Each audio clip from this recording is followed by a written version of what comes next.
রাধা কৃষ্ণ বলো রে আমার মন পাখি, রাধা কৃষ্ণ বলো রে আমার মন পাখি।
এসেছি আমরা ৫-৬টা দল এসেছি, কারণ হরিনাম ভালো হবে, কেউ গাইবে ভালো, নাচবে ভালো, ইত্যাদি।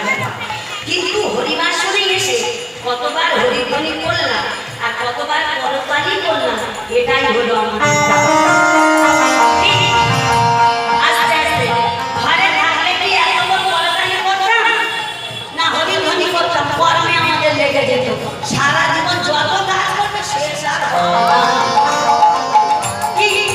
তাই এসেছি যখন একবার সবাই মিলে কৃষ্ণ বলো রে আমার, কৃষ্ণ বলো রে আমার মন, কৃষ্ণ বলো রে আমার মন। সুখের ঘরে বসে বড় দুঃখের ভাবনা, বসে বসে কাঁদবে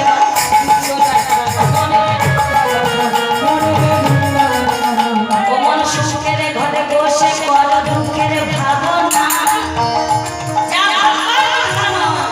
তাই এখানে বসে সবাই ভেবেই চলে যাবো, ছেলেটা সবে কাজ করেছে, আমরা খুব বলি কত কষ্ট করে লেখাপড়া শিখে গেছে, একটা সরকারি চাকরি পাইয়ে দাও কথা দিলাম। আগের বছর যখন হরিনাম হবে তখন জোড়া মাছ আনবো তোমার মা, ঠাকুর তো জীবনে মাংসা খাইনি, ওই মাংসার আশা ছেলে চাকরি দিয়ে দিবে। যেমন এক বছর হয়ে যাচ্ছে, সে মাংসা আর দেবে বিদেশ থেকে ফোন এসে বলছে দিদি মাছ আছে, আমি বলেছি সামনে বলে এইসা সে মনে নেই। আচ্ছা ঠাকুর এবছর খুব টানাটানি যাচ্ছে, জানা না সামনের বছর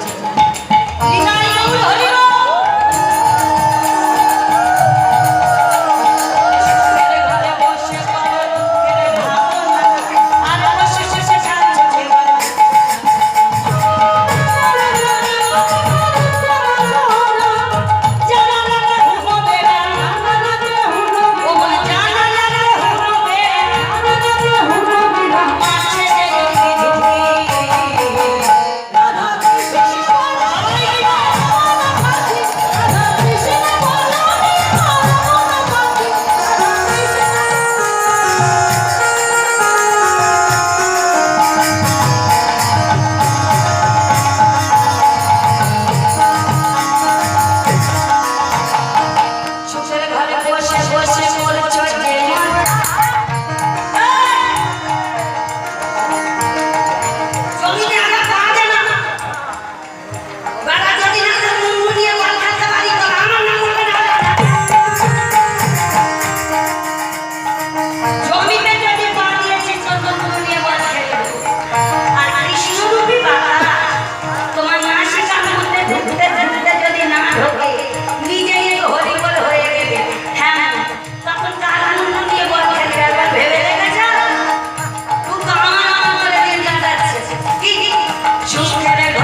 বাড়ি সিমেন্ট দিয়ে ঘর বানাচ্ছি।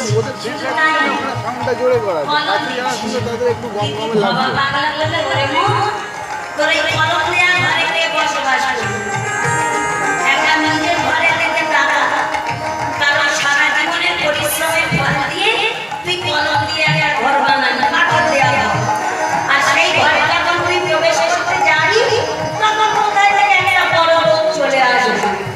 আর যেই না লোকটা আসবে, তখন ডাকাতার বাবা কাছে